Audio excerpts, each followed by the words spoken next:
रायगढ़ जिला कल्याणसमपुर ब्लॉक धामणीपंगा सरकारी प्राथमिक विद्यालय एक चिंताजनक दृश्य सामना आसी भिडियो देखा पाठशाला कि पाकशाला भिडियोटी धामणीपंगा सरकारी प्राथमिक विद्यालय नील पोशाक पिंधिथिबा कुनि कुनि छात्र छात्री हाथ में बही कलम नुहे हाथ हांडी विद्यालय समय पाठ पढ़ा परिवर्ते शिशु मानक मध्याह्न भोजन काम लग अभियोग अनुसार विद्यालय नियमित पाठ पढ़ा हेउनथिबा छात्र छात्री मानक मध्याह्न भोजन एवं अन्य काम व्यवहार करा जाउछि।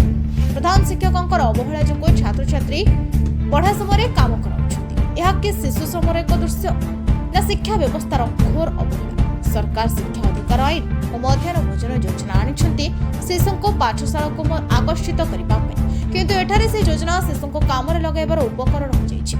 साधारण प्रश्न प्रशासन केबे यार कार्यानुष्ठान नेबे और विद्यालय गुणमान संपन्न शिक्षा सुनिश्चित हेबे केबे गणमाध्यम प्रचार प्रसार पर शिक्षा विभाग कर्णपात करुवा साधारण चर्चार विषय पड़िछि। रायगढ़ जिला प्रतिनिधि छबिल लिमा रिपोर्ट आवाज।